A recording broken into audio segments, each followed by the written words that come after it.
So hello my dear students, my dear friends, कैसे हैं आप सभी लोग। उम्मीद करता हूँ आप सभी लोग बहुत अच्छे से होंगे, आपकी पढ़ाई अच्छे से चल रही होगी। तो गाइज आज मैं आप लोगों के लिए लेकर के आया हूँ चैप्टर 2 द एड्रेस। और द एड्रेस जो है वो एक पता है, एक किसी व्यक्ति का, किसी महिला का एक एड्रेस है। उसी के इर्द गिर्द ये पूरी की पूरी कहानी चलने वाली है। हम यहाँ पर दो पात्रों को देखने वाले हैं, दो चरित्र देखने वाले हैं, दो कैरेक्टर देखने वाले हैं। एक माँ है और एक बेटी है।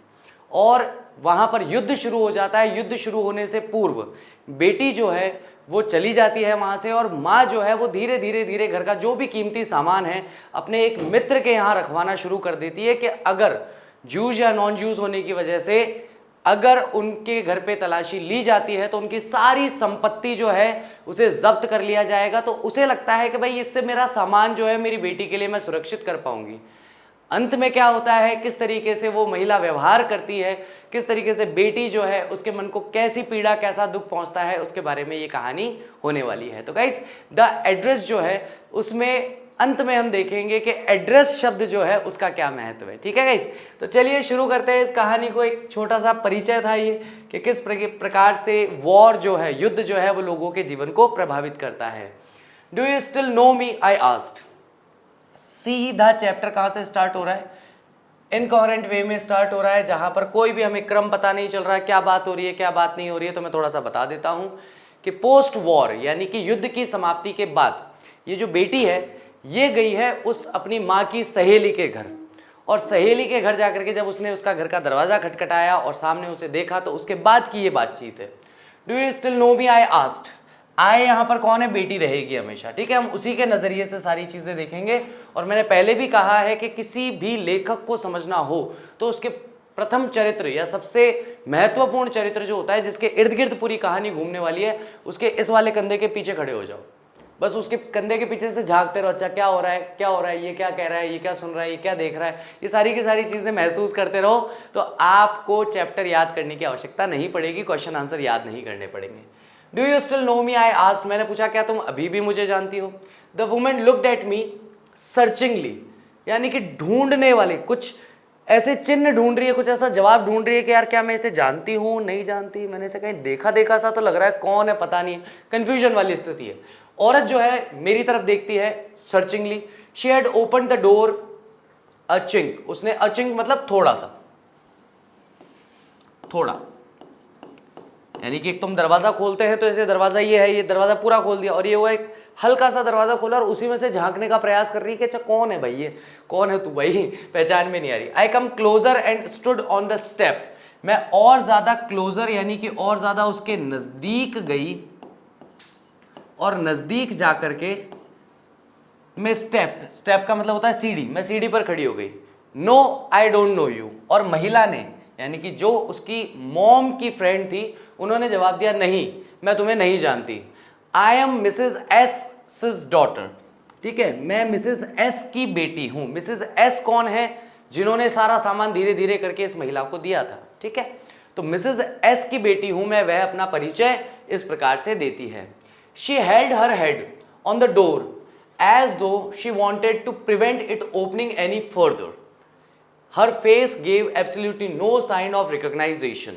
तो वह अपने सर से उस दरवाजे को रोक कर रखती है वह महिला, ताकि ये जो बेटी है ये अंदर प्रवेश ना कर पाए, उसके घर के अंदर ना चली जाए। मतलब कुछ उसके मन में डर है, उस महिला के मन में, जिस वजह से वो चाहती है कि ये लड़की हमारे घर में नहीं आनी चाहिए, हमारे इस दरवाजे से आगे नहीं आनी चाहिए। इसलिए वो अपने सर से उस दरवाजे को रोक कर रखती है और उसे अंदर ना झांकने देती है ना आने देती है, ताकि अंदर का कुछ वो देख भी ना पाए। प्रिवेंट करती है ओपनिंग एनी फर्दर, यानी कि और दरवाजा वो आगे ना खोल पाए।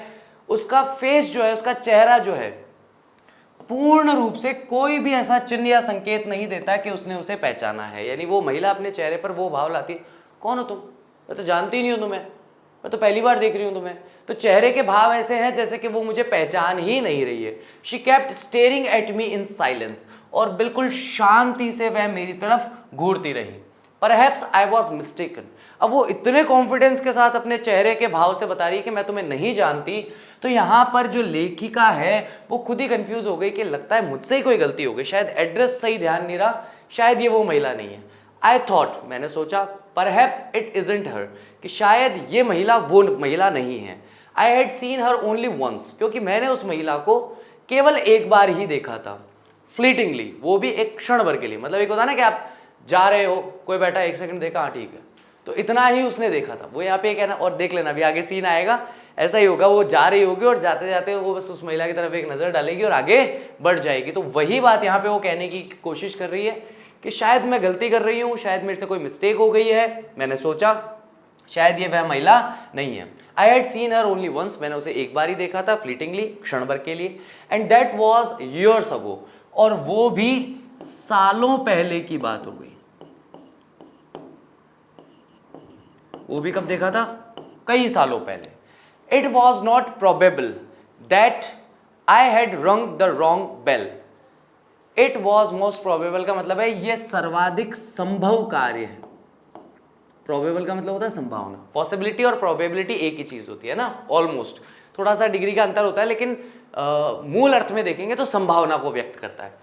तो ये संभव था कि मैंने शायद गलत घर की घंटी बजा दी है। बेल का मतलब होता है रिंग बेल, जिसको अपन बोलते हैं रिंग करना। रंग जो है वो पास्ट फॉर्म में बना है, रिंग, रैंग, रंग बनता है। तो आई had rung the wrong bell, मैं गलत घंटी या गलत घर की घंटी बजा चुकी थी। The woman let go the door and stepped to aside.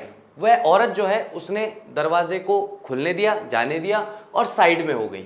She was wearing my mother's green knitted cardigan. उसने मेरी माँ का जो ग्रीन कलर का, निटेड का मतलब होता है कि जिस पर बुनाई की गई हो, है ना, बुना हुआ एक कार्डिगन पहन रखा था। कार्डिगन जो महिलाएं पहनती है, ऊनी जैकेट होती है जो सर्दियों में पहनी जाती है, उसे कार्डिगन कहा जाता है। The wooden buttons were rather pale from washing, और लकड़ी के उस पर जो बटन लगे हुए थे वो बार बार धोने की वजह से थोड़े पेल पड़ गए थे, यानी कि लकड़ी का जो रंग है वो थोड़ा सा फीका हो गया था। She saw that I was looking at the cardigan. उसने देखा, उसने नोटिस किया कि मैं उसके कार्डिगन की ओर, उसके जैकेट की ओर देख रही हूँ। And half hid herself again behind the door, और उसने खुद को अपने आप एक दरवाजे के पीछे आधा फिर से छिपा लिया था कि मैं ज़्यादा लंबे समय तक उसके कपड़े ना देख पाऊँ और पहचान ना पाऊँ कि नहीं भैया ये झूठ बोल रही है, ये वही महिला है जिसको मेरी माँ ने पूरा सामान दिया था। तो दरवाजे के पीछे खुद को छुपा लेती है ताकि मैं उसे पहचान ना पाऊँ। But I knew now that I was right, लेकिन अब मैं जानती थी कि मैं सही थी और मैं उसे जो समझ रही थी वो वही है। Well you knew my mother, I asked. मैंने उससे पूछा, खैर तुम मेरी माँ को जानती थी। You have come back, she said the women. और उस औरत ने कहा कि अच्छा तो तुम वापस आ गई हो, क्या तुम वापस आ गई हो? I thought that no one had come back. अब यहाँ पर ये कहना क्या चाह रही है कि देखो, युद्ध में वो महिला सिपाही की तरह लड़ने के लिए गई थी अपने देश की ओर से, तो यहां पर वो महिला कह रही है कि अच्छा तो तुम वापस आ गई। तो बोला हाँ। तो बोला कि मेरे हिसाब से तो कोई वापस आता ही नहीं है, क्योंकि रीजन जो युद्ध में जाते हैं वो वहां पर शहीद हो जाते हैं। तो कोई भी, I thought that no one would had come back, मुझे लगा था कोई वापस नहीं आया था। ओनली मी, इस पर वो डॉटर जवाब देती है, केवल मैं ही वापस आई हूं, बाकी लोग वहां पर हताहत हो गए हैं या शहीद हो गए। अ door open and close in the passage behind her, और उसके पीछे गलियारे में एक दरवाजा खुला और बंद हुआ। अब मस्टी, मस्टी का मतलब होता है जिसमें धूल, मिट्टी, फफूंद, सीलन जैसी वो गंदी स्मेल जो है इमर्ज्ड, वो निकली। I regret I can not do anything for you. और इस पर वो महिला उस डॉटर को कहती है, हमारी लेखिका को कहती है कि मुझे अफसोस है, मैं तुम्हारे लिए कुछ नहीं कर सकती। I have come here specially on the train, I wanted to talk to you for a moment. मैं विशेष रूप से चला करके यहाँ पे तुमसे एक क्षण के लिए बात करने के लिए आई हूँ ट्रेन से, यानी कि मैं स्पेशली ट्रेन लेकर के यहाँ आई हूँ ताकि मैं यहाँ आकर तुमसे 2 मिनट के लिए बात कर सकूँ। It is not convenient for me now, said the women. औरत ने कहा कि ये मेरे लिए अभी कन्वीनियंट नहीं है, ये मेरे लिए सही नहीं है, सुविधाजनक नहीं, मतलब मैं अभी बात नहीं कर सकती। आई कांट सी यू, यानी कि मैं तुमसे अभी नहीं मिल सकती। यहाँ सी का मतलब देखना नहीं है, मिलना है, यानी कि अभी मैं थोड़ी सी बिजी हूँ, अभी कन्वीनियंट नहीं है मेरे लिए, सुविधाजनक नहीं है तुमसे मिलना, तुमसे बात करना, तो अभी मैं तुमसे नहीं मिल सकती। अनदर टाइम, फिर कभी मिलेंगे। She nodded and cautiously close the door as though no one inside the house should be disturb. उसने बस सर हिलाया, ठीक है फिर मिलते हैं, फिर कभी मिलेंगे, अभी तो नहीं हो पाएगा मिलना। और उसने बहुत ही कॉशियसली का मतलब होता है सावधानी पूर्वक, हिंदी में आप चाहो तो ध्यान से भी कह सकते हो, सावधानी पूर्वक उसने दरवाजा बंद कर लिया, जैसे कि वो ये चाहती हो कि घर में जो भी लोग हैं उन्हें डिस्टर्ब्ड नहीं किया जाना चाहिए, यानी कि वो किसी भी चीज से डिस्टर्ब नहीं होने चाहिए। तो वो बस धीरे से बोलती है कि भाई अपन फिर कभी मिलेंगे, और धीरे से दरवाजा बंद करके अंदर चली जाती है, उससे मिलती नहीं है, उससे बात नहीं करती। I stood where I was on the step, मैं वहीं खड़ी थी जहां पर मैं पहले खड़ी थी, उसी सीढ़ी पर। The curtain in front of the bay window, बाहर की तरफ खुलने वाली जो खिड़की थी उस पर जो कर्टेन लगा हुआ था यानी पर्दा लगा हुआ था, मूव्ड, वो थोड़ा सा हिला। समवन स्टेयर्ड एट मी, कोई मुझे घूर घूर के देख रहा था। And would then have asked what I wanted, और बाद में वो मुझसे शायद पूछ भी लेता या लेती कि मुझे क्या चाहिए। ओ nothing, the woman would have said, तो वो औरत कहती है अरे कुछ नहीं चाहिए। इट वॉज नथिंग, ये कुछ भी नहीं है, बस मैं वैसे ही यहीं पे खड़ी थी।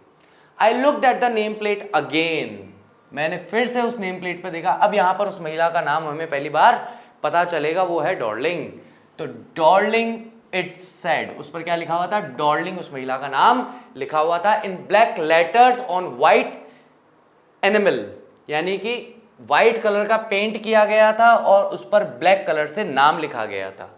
एंड द जैम्ब, दरवाजे के पीछे का जो ऊपरी भाग होता है, अ बिट हायर, जो थोड़ा सा सामान्य से ऊंचा था, द नंबर, उस पर लिखा हुआ था नंबर 46, यानी कि ये जो होता है यहाँ पर जो ऊपर वाली सील वाला इलाका होता है ना, इसे कहा जाता है 46, ठीक है। ये थोड़ा हायर जो पोर्शन होता है गेट का, अपन बोलते हैं ना मेहराब टाइप में जो होता है ऊपर, है ना, उस पर। As I walk slowly back to the station, जैसे मैं धीरे धीरे चलती हुई वापस स्टेशन जा रही थी, I thought about my mother, मैं अपनी माँ के बारे में सोच रही थी। तो अब तक की जो स्टोरी है वो स्टोरी हुई। अब जो भी स्टोरी में अभी होने वाला है वो सारे के सारे उसके केवल विचार हैं, पुरानी यादें हैं उसकी और उसकी माँ की, कि कैसे वो अपनी माँ के साथ रहती थी, कैसे वो अपनी माँ के साथ व्यवहार करती थी, कैसे उनका संबंध जो है वो उतना अच्छा नहीं था जितना एक माँ और बेटी का होना चाहिए या सामान्यतः होता है। As I walk slowly back to the station, जैसे मैं धीरे धीरे चलती हुई वापस स्टेशन की ओर जा रही थी, I thought about my mother, मैंने अपनी माँ के बारे में सोचा, who had given me the address years ago, जिसने मुझे वो पता दिया था कई साल पहले। It had been in the first half of the war, और ये वो समय था जब युद्ध का प्रारंभिक यानी फर्स्ट हाफ वाला टाइम चल रहा था, यानी कि पूर्व का जो आधा समय था। भाई जैसे अगर 10 साल वॉर चला तो स्टार्टिंग के 5 साल वाला समय था, तो उसे हम कहेंगे first half of the war time वो था। I was home for a few days, मैं कुछ दिनों के लिए उस समय घर आई थी। And it struck me immediately that something और other about the rooms had change, और अचानक से मुझे देख करके एक विचार मेरे दिमाग में फंस गया, एक चीज़ मेरे दिमाग में अटक गई कि यार जितने भी अपने घर के कमरे हैं उनमें कुछ तो बदल गया है, कुछ तो चेंज हो गया है। भाई जैसे आपका कमरा जैसा हमेशा रहता है, आपका घर जैसा हमेशा रहता है, आप कहीं चले जाओ साल 2 साल के लिए, वापस आओ और आप देखो कि यार घर वैसा नहीं है जैसा तब था जब मैं यहाँ से गया था या गई थी। अब रूम जो हैं वो थोड़े से चेंज हो गए, कुछ ना कुछ उसमें बदल गया है। आई मिस्ड वेरियस थिंग्स, मैं बहुत सारी चीज़ों को याद कर रही थी। ये बात अभी की नहीं चल रही है, ये बात चल रही है अब तो उसकी मॉम की डेथ हो चुकी है। ये अब स्टेशन जाते हुए सब कुछ सोच रही है कि कैसे युद्ध चल रहा था और उसके स्टार्टिंग वाले टाइम में एक बार कैसे मैं घर आई थी, घर आके मैंने कैसे कमरों में देखा था कि यार कुछ चीज़ें तो मिसिंग है। यार यहाँ पर एक लैंप हुआ करता था, है ही नहीं। यहाँ दीवार पर 4-5 प्लेट चांदी की टकी हुई होती थी, वो तो है ही नहीं। यहाँ पर एक सुंदर सा पेंटिंग हुआ करता था, वो तो है ही नहीं। तो वो उस भाव में अब सोच रही है पास्ट का जा करके। My mother was surprise I should have notice so quickly, और मेरी माँ ये बात जान करके बहुत ज़्यादा चौंक गई थी कि मैंने आते ही इतना जल्दी, इतना क्विकली, इतना तेज़ी से नोटिस कर लिया कि कुछ तो गड़बड़ है। Then she told me about Mrs Darling, उसके बाद उन्होंने मुझे मिसेस डॉर्लिंग के बारे में बताया। ये वही महिला है जिसके घर से अभी उसने कहा कि मेरे पास टाइम नहीं है, निकलो यहाँ से, है ना, उसकी माता जी की मित्र।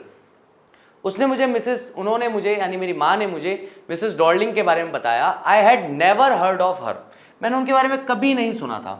But apparently she was an old acquaintance of my mother, लेकिन परिणाम स्वरूप यह स्पष्टतया एक क्लियर सी बात है ये तो कि भैया वो मेरे माँ की पुरानी परिचित या पुरानी साथी थी। ठीक है, एक्वेंटिस का मतलब परिचित भी होता है, साथी भी होता है, मेरी माँ की पुरानी जान पहचान वाली थी। whom she hadn't seen for years, जिससे वो कई सालों से नहीं मिली थी। She had suddenly turned up and renewed their contact. वो अचानक से वापस लौट आई थी और जो भी उनका संबंध था, जो भी उनके बीच में व्यवहार था, उसको उसने रिन्यू कर दिया था, यानी कि फिर से शुरू कर दिया था। जैसे आपका कोई बचपन का दोस्त है जिसके साथ आप LKG HKG पढ़े हो, अब बहुत लंबा समय हो गया, आपका उनसे कोई संपर्क नहीं रहा, अचानक से आपने जिस स्कूल में अभी एडमिशन लिया है वही आपका मित्र आपको उसी स्कूल में मिल जाए, तो डेफिनेटली आप वापस उससे बात करने का प्रयास करेंगे, फिर से आपकी मित्रता वैसे ही करने की कोशिश करेंगे जैसे आपकी LKG HKG में हुआ करती थी। हालांकि उस टाइप से व्यवहार नहीं करोगे LKG HKG वालों की तरह, लेकिन हाँ ठीक है, बातचीत करके और वापस अपने संबंध को मधुर बनाओगे। Since then she had come regularly, और तब से वो निरंतर या लगातार हमारे घर आती रहती थी। Every time she leaves here she takes something home with her. हर बार जब भी वो हमारे घर से जाती थी, हियर मतलब हमारे घर से, she takes something home with her, तो वह हमारे घर से कुछ ना कुछ अपने घर ले जाती थी। Sad my mother she took all the table silver in one go.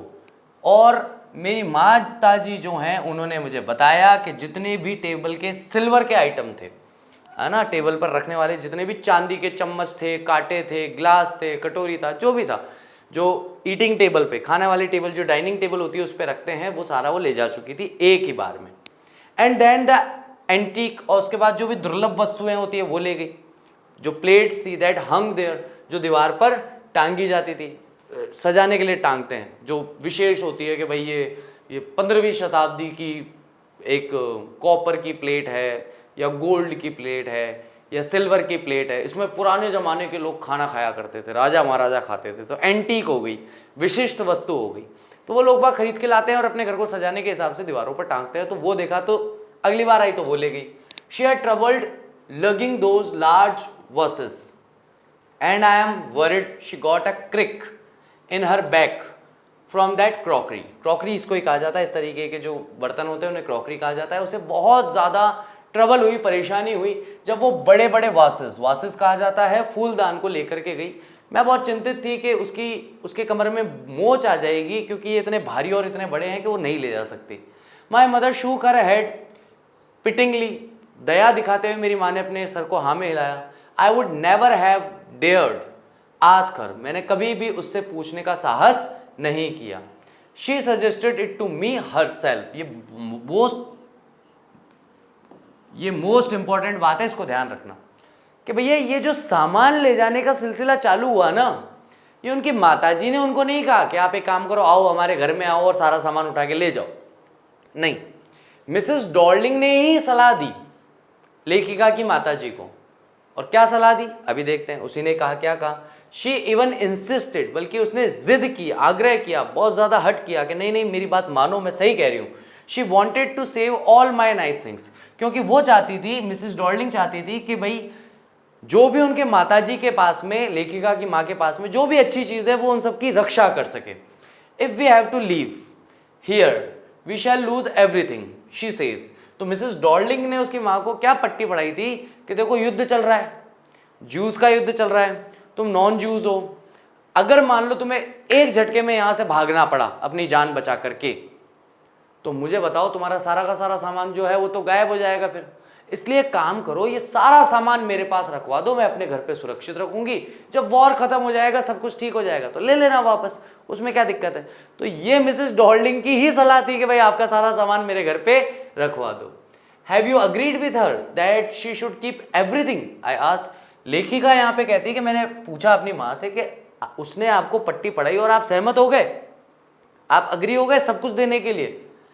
As if that's necessary my mother cried, हाँ बिल्कुल वैसे ही जैसे कि आवश्यक था, जरूरी था सब बचाना। It would simply be an insult to talk like that, और जिस तरीके से तुम मुझसे बात कर रही हो, अब यहाँ पे माँ बेटी की बात हो रही है, जिस तरीके से तुम मेरे से बात कर रही हो, सिंपली ये तुम मेरा अपमान कर रही हो, इंसल्ट कर रही हो। And think about the risk she is running, और इस बारे में भी तो सोचो कि यहाँ से सामान उठा उठा के घर लेके जा रही है, वो कितना रिस्क ले रही है अपने लिए, कितना जोखिम ले रही है अपने लिए कि अपने घर पे अपना हमारा सामान वहाँ ले जाकर के सुरक्षित रख रही है। तो वो जोखिम भी तो उठा रही है, रिस्क भी तो ले रही है।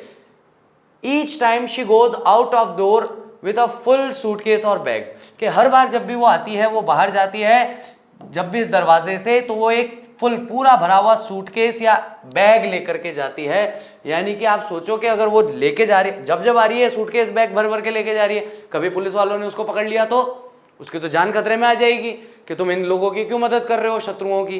तो वो बहुत ज़्यादा कन्विंस्ड थी, यानी कि लेखिका की माताजी जो हैं वो बहुत ज़्यादा मिसेस डॉर्लिंग से कन्विंस थी कि यार देखो ये मेरे भले के लिए कर रही है, मेरी अच्छाई के लिए कर रही है, मेरा सामान सुरक्षित रख रही है। वो इतनी ज़्यादा कन्विंस थी कि वो अपनी बच्ची की बात को भी नहीं समझ पा रही थी।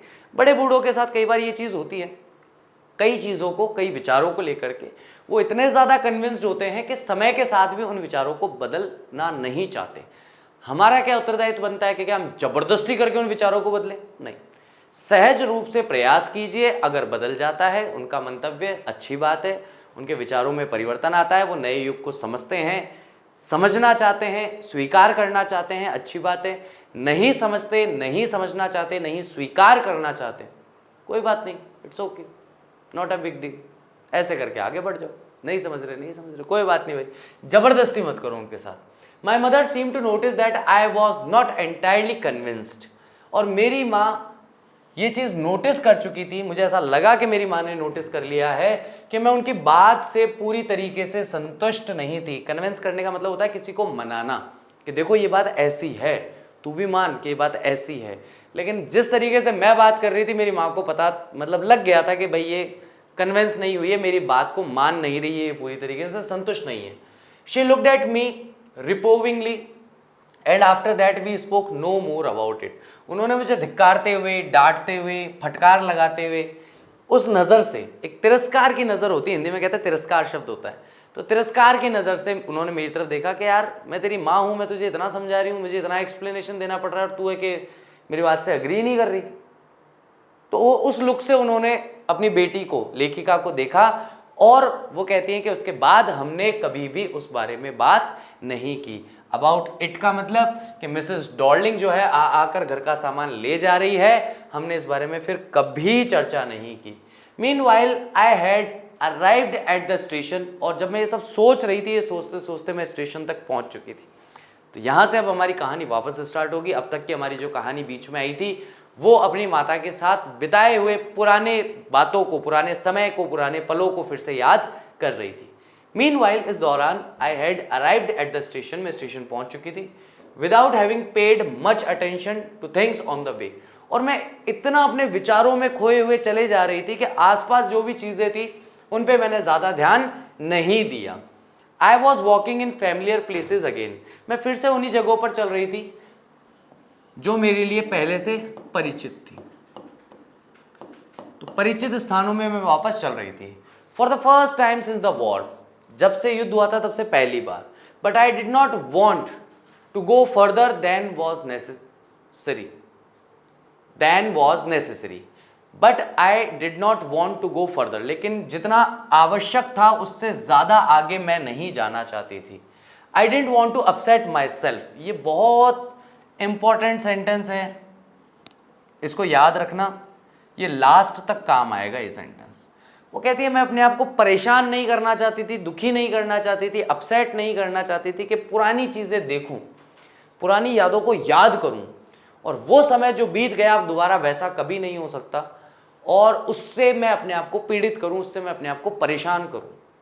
With the site of the streets, सड़क का जो दृश्य उसे देखकर, houses full of memories from a precious time, और वे घर जिनसे मेरी बहुत सारी यादें जुड़ी हुई हैं, मेरे प्रीशियस टाइम, मूल्यवान समय की, यानी कि मेरा पुराना समय जो था, मेरा पहले का समय जो था, जब मैं बहुत ही खुश रहा करती थी, एक नॉर्मल लड़की हुआ करती थी, मस्त सड़क पर घूमना फिरना, उछलना कूदना, पड़ोसियों के घर में आना जाना, खेलना कूदना।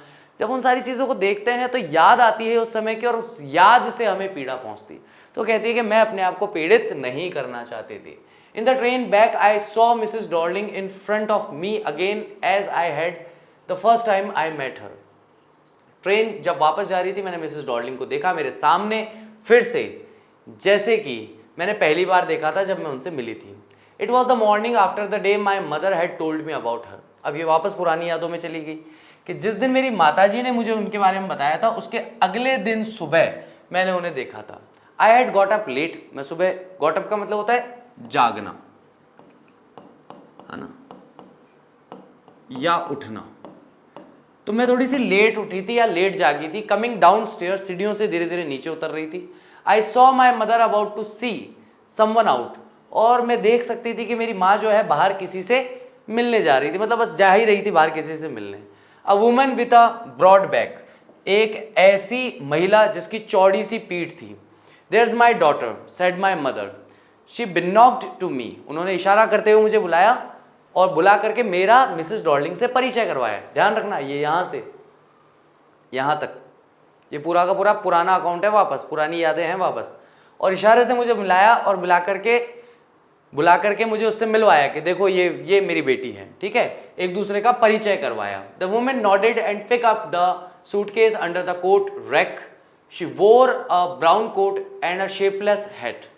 महिला जो है उसने हामी में सर हिलाया कि हाँ ठीक है, समझ गई ये आपकी बेटी है, और उसने सूटकेस को उठाया और जो उसने कोट पहन रखा था, ब्राउन कलर का एक बड़ा सा ढीला सा कोट पहन रखा था, उसमें उस सूटकेस को छुपाया और एक बेढंगी सी शेपलेस, जिसका कोई प्रॉपर शेप नहीं था, ऐसी एक हैट पहन रखी थी। Does she live far away, I asked, मैंने पूछा क्या है बहुत दूर रहती है।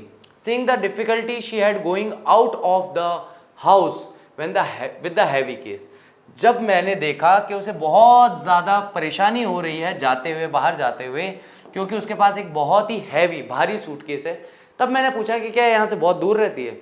इन मैक्रोनी स्ट्रीट द एड्रेस, ये मैक्रोनी स्ट्रीट में रहती है, सेड माई मदर, नंबर 46, और वहाँ पर उनका हाउस नंबर क्या है, रूम नंबर क्या है, 46 है। रिमेंबर दैट, इस एड्रेस को याद रखना। आई हैड रिमेंबर्ड इट, और मैंने इसको हमेशा याद रखा था। But I had waited a long time to go there, लेकिन मैंने लंबे समय तक प्रतीक्षा की वहाँ जाने के लिए। इनिशियली आफ्टर द लिबरेशन, और आज़ादी के तुरंत बाद, I was absolutely not interested in all the stored stuff. Absolutely यानी कि पूर्ण रूप से मेरी कोई भी रुचि नहीं थी उस सारे सामान में जिस सामान को इकट्ठा किया गया था। यानी मिसेस डॉर्लिंग के घर पे जो सामान इकट्ठा था, जैसे ही लिबरेशन मिला, जैसे ही मुझे छुट्टी मिली, मेरे को अपने आर्मी से फ्री किया गया, मेरी कोई रुचि नहीं थी, मेरा कोई इंटरेस्ट नहीं था उस सामान को जाकर देखने में, छूने में या वापस हासिल करने में। And naturally I was also rather afraid of it, और वास्तविकता में अगर आप देखोगे स्वाभाविक तौर पर मैं कुछ इसको करने से डरी हुई भी थी। अब ये डर किस बात का था भाई, अपना सामान है, दिया हुआ है, जाके वापस लेना है, उसमें क्या दिक्कत है। Afraid of being confronted with things that had belonged to a connection that no longer existed. बहुत ही गहरी बात, दिल को छू लेने वाली बात, इंपॉर्टेंट है ना। मैं ऐसी चीज़ों का सामना नहीं करना चाहती थी जिन चीज़ों के माध्यम से मेरी यादें किसी से जुड़ी हुई है, और जिससे मेरी यादें जुड़ी हुई है वह अब इस संसार में नहीं रहा। तो इनडायरेक्टली वो हमें बता रही है कि उनके माताजी की डेथ हो गई है, और वो सारा का सारा सामान जो है, उससे जितनी भी यादें हैं, वो सारी यादें उनकी माताजी से जुड़ी हुई। तो उस सामान को देखना, इसका मतलब अपने माताजी की मृत्यु को याद करना कि देखो ये चम्मच है, इससे कैसे मेरी माँ खिलाती थी मुझे जब मैं छोटी थी, देखो ये प्लेट है, कैसे मेरी माँ मुझे बोलती थी कि अरे उसको ध्यान से रखो, उसको संभाल के रखो, वो टूट जाएगी। कैसे वो क्रॉकरी है जिसकी मेरी माँ चिंता करती थी कि अरे यहाँ पर बॉल मत खेलो, वो क्रॉकरी टूट जाएगी। तो वो सारी की सारी यादें जो हैं, जो लेखिका की अपनी माताजी के साथ है, वो सारी की सारी यादें इन वस्तुओं से जुड़ी हुई है। तो वो कहती है कि मुझे डर था, मुझे डर लगता था कि मैं उन चीज़ों का सामना नहीं करना चाहती, उन वस्तुओं का सामना नहीं करना चाहती जिससे मेरी माताजी की यादें जुड़ी हुई हैं, क्योंकि जिनकी यादें जुड़ी हुई हैं यानी मेरी माताजी, वो अब इस संसार में नहीं रही है। ठीक है, इसलिए इंपॉर्टेंट है। After afraid of being confronted with things, मैं डरी हुई थी उन चीज़ों का सामना करने से, that had belong to a connection, जो एक संबंध से संबंधित थे। बिलोंग का मतलब होता है संबंधित होना।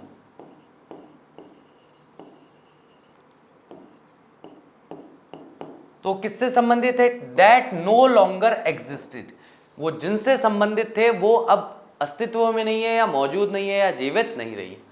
विच were hidden away in cupboards and boxes and waiting in vain until they were put back in their places again, और वे सारी की सारी वस्तुएं जो जिन्हें छिपा कर रखा गया है दूर कबर्ड्स में, कबर्ड्स कहा जाता है अलमारी को, अलमारी टाइप की होती है, कबर्ड्स में, बॉक्सेस में यानी बक्सों में, और वो सारा का सारा सामान जो है वो इंतजार कर रहा है वेन में, यानी कि वो सारा का सारे जो वस्तुएं हैं वो दुख में और वेन में इंतजार कर रहे हैं until they were put back in their places again, जब तक वो वेट करते रहेंगे दुख में, जब तक उन्हें वापस उठा करके उनके यथा उचित स्थान पर नहीं रख दिया जाएगा।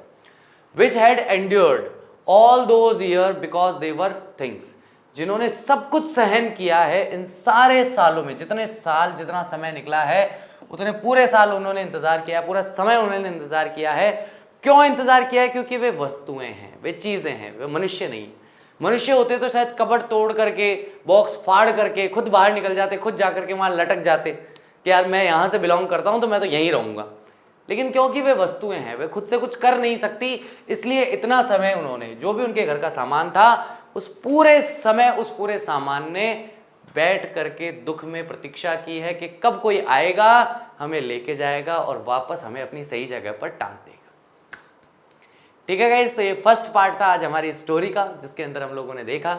अब नेक्स्ट पार्ट जो है कल हम उसके बारे में बात करेंगे और देखेंगे कि अंत में वो क्या चूज करती हैं, क्योंकि यहाँ पर दो बातें हैं।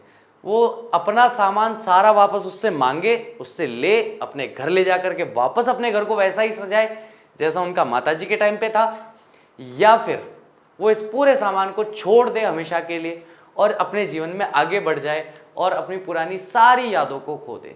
तो आपको क्या लगता है, आपकी क्या राय है इस विषय में, मुझे कमेंट करके ज़रूर बताइएगा कि आप अगर उसकी जगह होते, अगर आपने चैप्टर पढ़ रखा है तो कोई बात नहीं, आंसर देने की ज़रूरत नहीं है। आप अगर उसकी जगह होते, लेखिका की जगह, तो आप क्या चूज़ करते? क्या आप अपना सामान वापस लेते, और लेते तो क्यों? और क्या आप उस सामान को छोड़ करके अपने जीवन में आगे बढ़ जाना चाहते, और अगर आप ऐसा करते तो क्यों? Thank you very much. I'll see you soon in my next lecture. Till that, take care of yourself. Bye bye. I'll see you soon.